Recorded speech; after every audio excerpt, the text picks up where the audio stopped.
Good afternoon. I'm very excited today to welcome Sophie Coulthard to the podcast. Sophie is, for those of you who don't know, probably the very first podcaster that ever made a podcast for social care. I think she's currently in suspended animation on that podcast. But we're really excited today to talk to her about well-being and in particular about the care sector. So welcome, Sophie. Thanks for joining us today. Thank you for having me. Nice to be this side for a change. Yeah. How does it feel to be? How many podcasts did you do?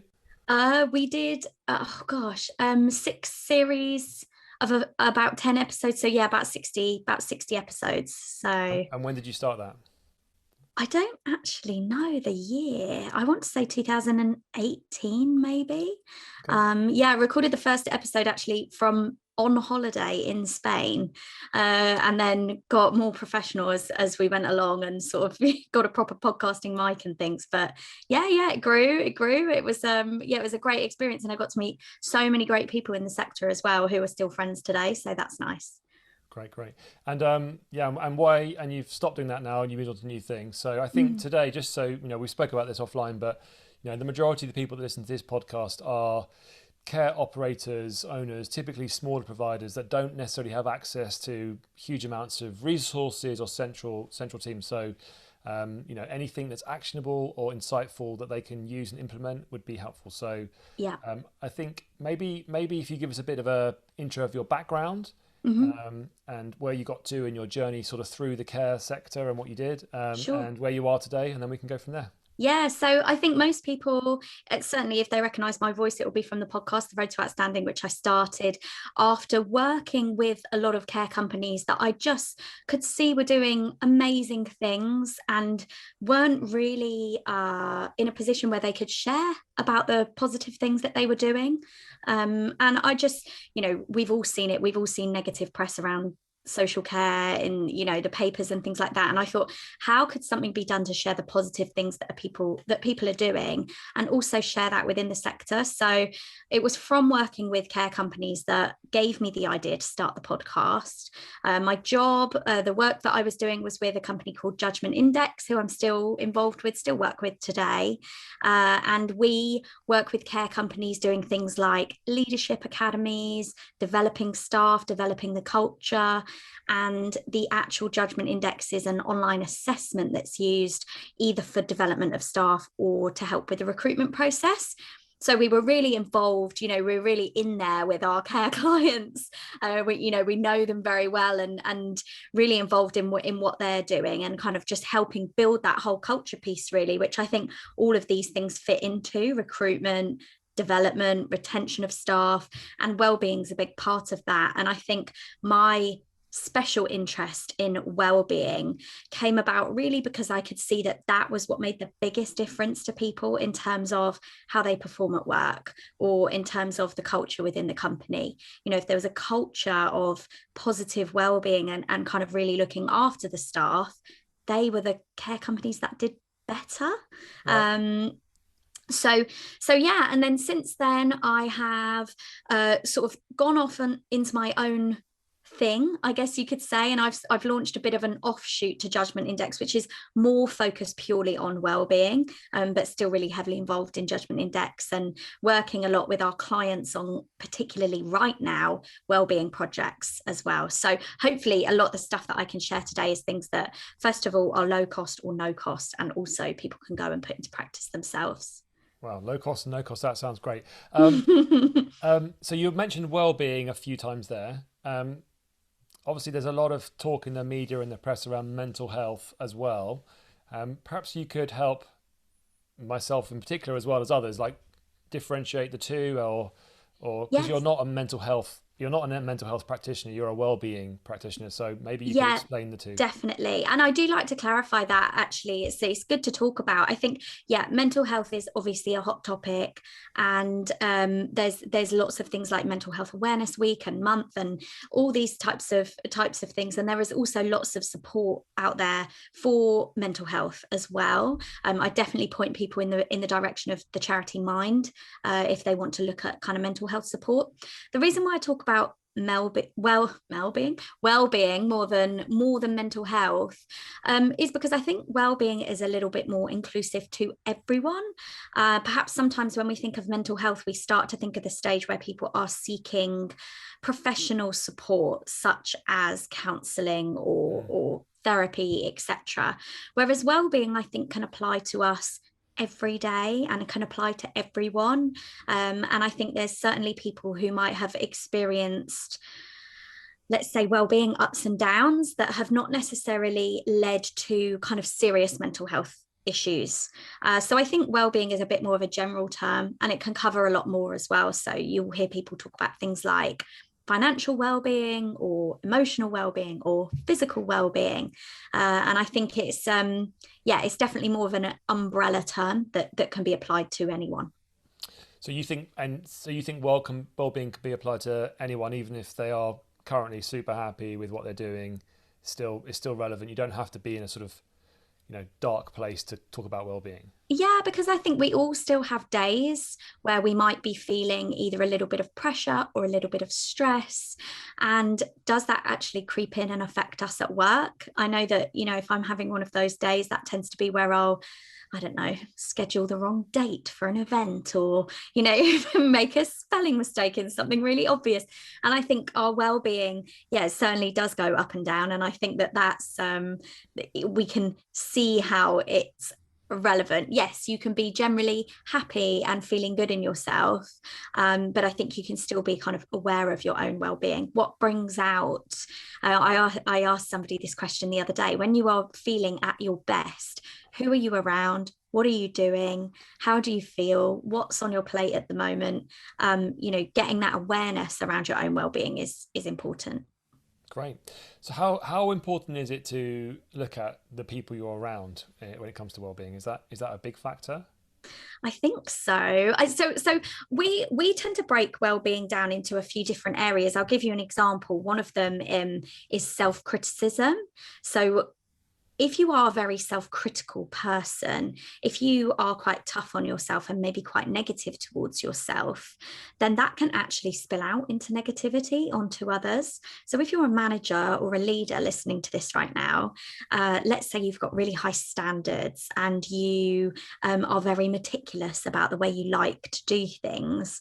If you are also very self-critical, does that ever creep out and impact on your staff? Does that negativity that you have on yourself actually start to impact the people around you?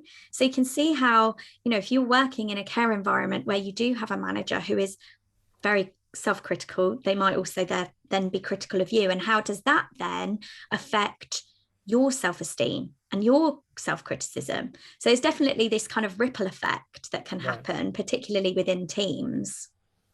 So the customers and the clients you work with, obviously, if they want the full service, they need to kind of talk to you properly. But what you said, you had a few tips and advice. How do you typically structure an engagement, or what are the common things you look to try and suggest or implement? They're a home care company. They've been working with us for a few years.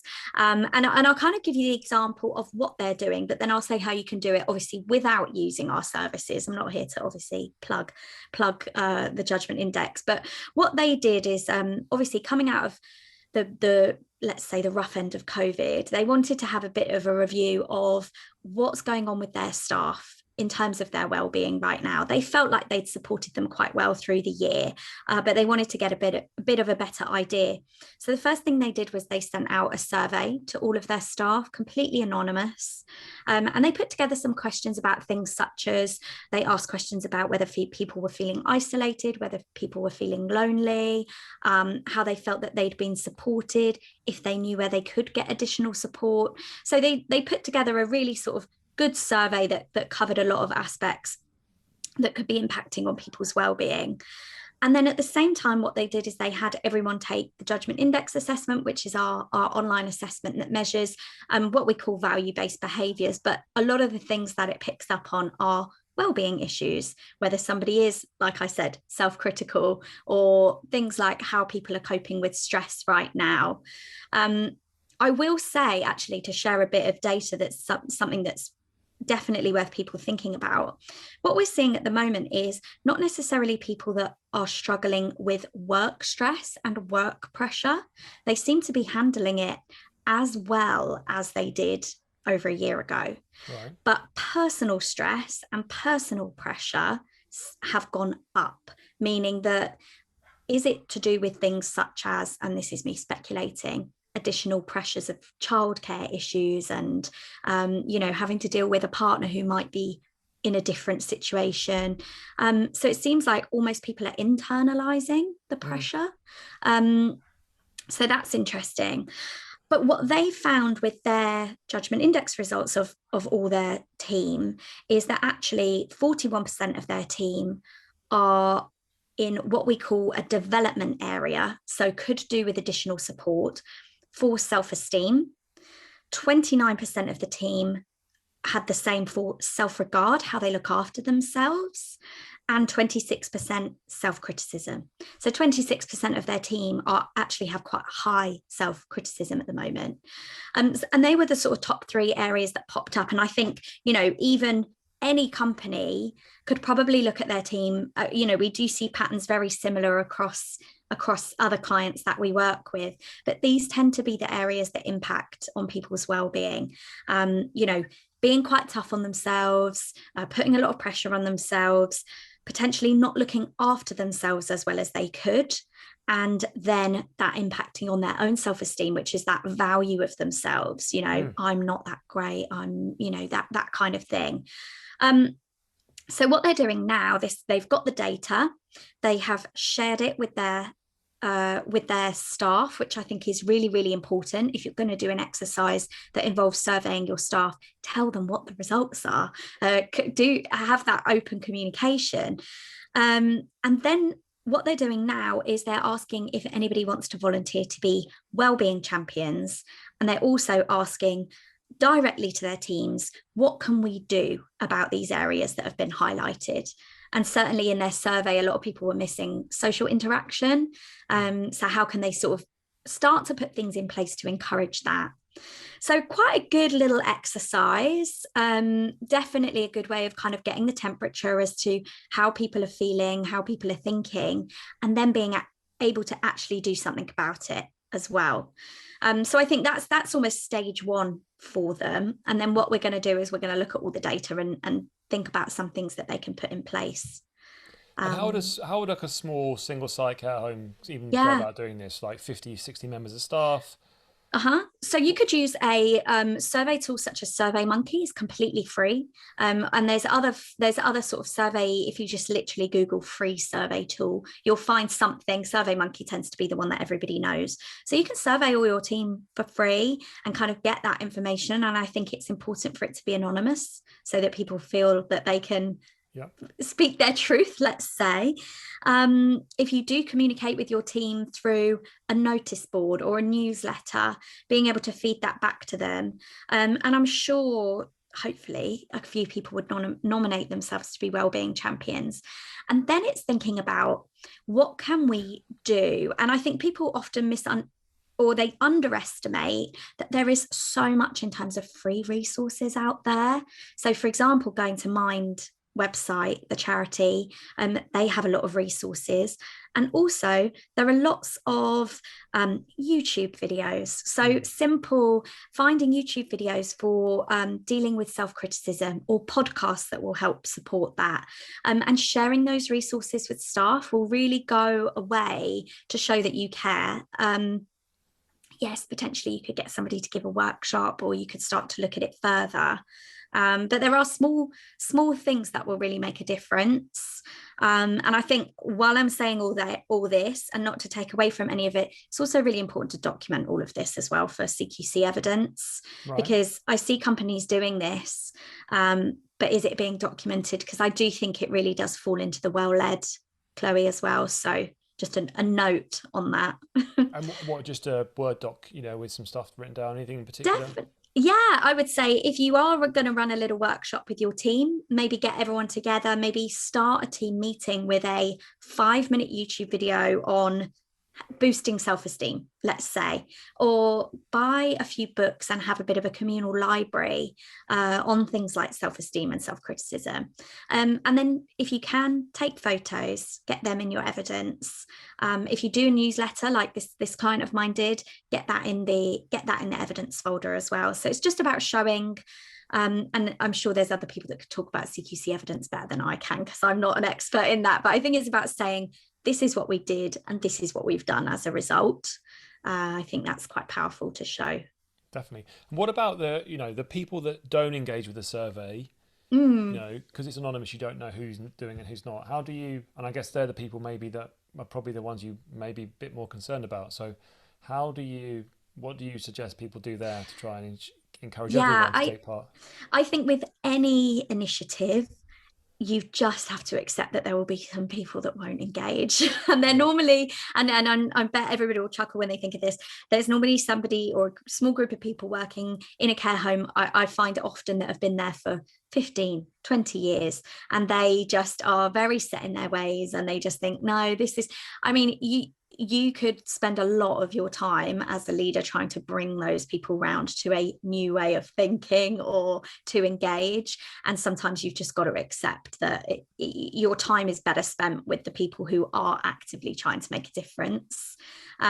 If you can get it to a stage, I'm sure we're not going to have time to go sort of all the way there in terms of kind of moving the whole culture, then you will end up in a situation where everyone will be on that journey with you, particularly if you're doing a great job of communicating it back and people can see the difference that it's making.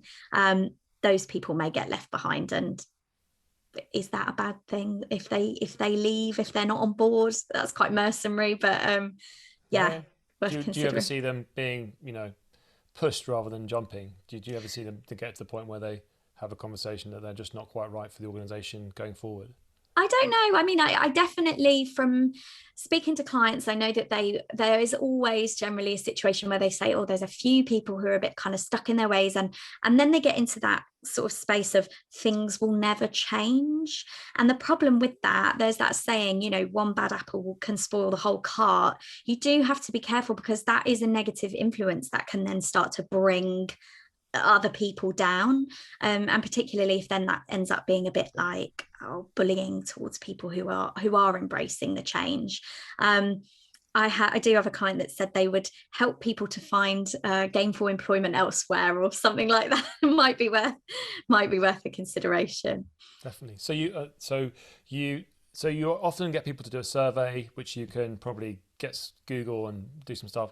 You then look at the results. You then try to implement, open the topic for discussion. What would then be the sort of, what would then happen? Yeah, so I think pulling together some tips from the people that work for you is the most powerful way of making change.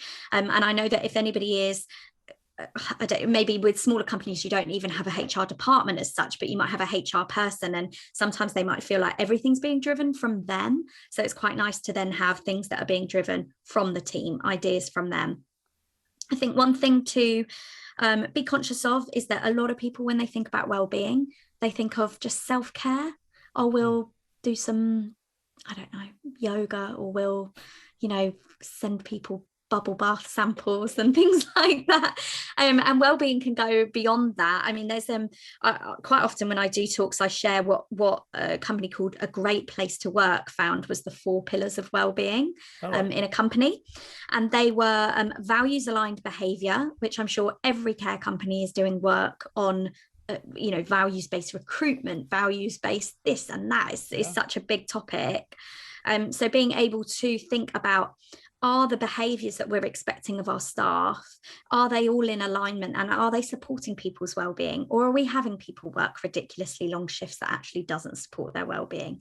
So looking at that as a little exercise. Processes was the next pillar. So I think anybody who's moving to more digitization will find that should be improving their processes. That's supporting staff well-being. If you've not got a million care plans to fill in every day, that is almost a tick in the box towards supporting well-being. Teamwork, which has been quite tricky over the last year. And I think, again, referencing that client that said that people were feeling isolated, how can you start to encourage or bring in teamwork, even if people can't all physically be together right now? So anything like that. I know we've all probably had our fair share of Zoom happy hours and things like that, and quizzes. But maybe there is a way to share. Maybe somebody in the team knits or does something creative that they could then show other people virtually and do a little I actually did an online art class a couple of weeks ago, still life drawing, and I absolutely loved it because it was just such a great outlet. And something a bit different, being taught by somebody who just led the group. And then the final pillar is recognition, which I think a lot of care companies go away to do. They do try and do it. I also hear companies say that they avoid things like employee of the month because it can lead other people to feel left out. Right. I think one thing that's worth looking at is peer-to-peer recognition. So can someone in the team highlight someone else on the team that's done something great? Definitely can be very powerful instead of it always coming from management. So is there a way that people can focus on that? So I think how do people do that? Peer-to-peer. So actually, I've got quite a good story about this. There's a company, not a care company, in Sweden, I think they were, that introduced something that they called the Order of the Elephant. And they went out and they bought a cuddly stuffed elephant. So this potentially could work in a care home. And what happened was, if somebody did something, or let's say I work in a care home and somebody helped me with something that they didn't have to, or they made me feel really good that day or something like that, I could give them the elephant as recognition for what they'd done. So they then carry the elephant. Again, might be quite tricky in a care home. Maybe you look at a badge or something like that. And then what they found happened is that other people started to say, "You've got the elephant. Why have you got the elephant? What did you do?" And that then encourages them to share the great thing that they've done, and so on. So it's almost helping people to share things that have happened that are good, and also encourages people to talk about it themselves as well. And then at some point, that person can pass the elephant on to somebody else. And I just thought, what a great idea, and having it come from the team rather than always from management, I think is quite powerful. Great, it's a good idea. So no, I like it. It's good. I'm not sure how you practically carry an elephant around, but I like the concept. So we'll just go through those 4 things again, if you wouldn't mind. So we've got values aligned behaviours, which I think a lot of care companies are doing things on this already. Processes, streamlining your processes. Is there something falling down somewhere? A bit of software or something that you could just get fixed that's going to take stress out of people's lives. Teamwork, and trying to think about how you can build in more of that, and recognition. What I would say is, if you took those 4 areas and start to think about what are we doing and what could we be doing more, and just get it all written down, get it written into almost like a wellbeing policy that you have published somewhere, on your website, great, on a notice board somewhere for all your staff, in a newsletter. It's a great way of just kind of pushing forward this agenda, I guess, of building a culture of well-being. And how long would it take typically from start to, I mean, obviously it never ends, but someone's going, God, I've got a lot on to do. I've got a lot on, like, that sounds like a lot of work. How do they get started? How long do you think they should take? You could sit down and map it all out especially if you had maybe 1 or 2 people to help you. I'd say if somebody's management listening to this, delegate it, have somebody be a wellbeing champion and encourage them. There is actually a podcast episode, if people do want to head to without plugging, the Road to Outstanding podcast. I did do a whole episode on this with a wellbeing policy template that people could download, and I do think that you could definitely put something together in a couple of hours. I think then it would be a case of reviewing it maybe on a monthly or quarterly basis and just coming back to it and saying, could we be doing something more for this? Could we be doing something more for this? And it's just making sure that it is something that's ongoing and not one of those things. I know we've all worked at companies where we're going to do this, and then that's the last you hear about it. Okay. That's very good advice. So it's not all about yoga, although yoga is very hard. So I'm not sure that's never a very well-being thing. And it's about looking at people's work and changing, making things easier and more efficient where possible, and recognizing some of the challenges. Definitely. Yeah, yeah. Yoga can help people to feel well in their being, but yoga is not your well-being. And I think that's a key one. How can you help your staff and support your staff to feel better in themselves when they come to work? And I think, yeah, looking at some of these areas, supporting people to build confidence, helping to reduce self-criticism. You do see a lot of culture within care, particularly, especially if you work in the care sector and you're very used to going and seeing what's not right, what's gone wrong, particularly with clients, residents. This is not right, this is not right. And it almost suddenly starts to get ingrained that you're spotting the negatives in your staff. Try and spot the positives, try and spot the good things that they've done. Try and end your team meetings with a thank you or a well done or something positive. And all of that will just really start to drive that culture as well. Good stuff. So starts at the top, but get people involved from the bottom and the middle. Get your wellbeing champions. Do bits and take small steps, but I guess commit to it. You're saying it's important to commit to it over a period, a kind of a reasonable period of time. And Revisit. And the commercial benefits are you're going to have a more engaged team, probably lower turnover, better quality care to the residents. Yeah, the Department of Training Industry, throw me off now because I'll try and remember this stat off the top of my head, but there was a stat of something like staff who are more engaged, who feel better in themselves, are more likely to, first of all, promote the company to others. So there's your referrals, your new staff, and also achieve client satisfaction. So that's your residents, that's your family members and things like that. So it really does have an impact. I think sometimes these things sound quite fluffy and we think, how can we go about doing it? But revisit that wellbeing policy every year and just think, is there something we can do to support people better? And get it written down. That's always my thing, get it written down. I think it's very sound advice. And just as we're sort of coming to the end of this podcast, would you obviously you are doing this for a job now, and so would you like to maybe just give a couple of minutes on exactly what you do and how you work with customers and how they can maybe contact you if they're interested to find out more? I would say for the care sector, we work, and thanks Dan for giving me the time to do it. I think for the care sector, go to Judgement Index website, judgmentindex.co.uk. We have a whole section for the work that we do in care. There are lots of things that people can download for free from our website. Over the last year, we added a guide to stress and trauma, just when things really hit with COVID. You don't even need to give your email address from that. You can literally download it straight from the website.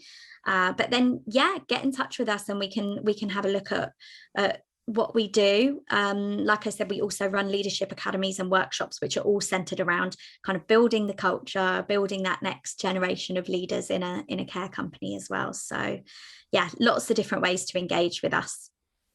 And what's next for you? You've done your successful podcast, you're now doing this other thing. What's the next few months, few years looking like for you? I mean, I would like to grow obviously my own side of it. I'm looking a lot more at the wellbeing. We're building up a lot of data at the moment, which is really interesting, and like I said to you, we'll probably publish this at some point. We are having a look at what is our data saying over the last year for the bulk of 2020 compared to previously, and what does that mean? Are there new ways that people should be supporting, or companies should be supporting their teams? So like I said, that work stress and pressure, people seem to be coping with the pressure of the work, but what's going on personally and how can we support them there? So I'm going to be doing a lot more on that, I think, and I enjoy it. Great. Well, hopefully see you back on the podcast circuit at some point as well. But, no, thank you. That was some really interesting information there. I think wellbeing I now know a lot more about wellbeing, so I think care or any other sector, there's definitely some good tips and takeaways there. So thank you for your time, and have a good day. Thank you so much.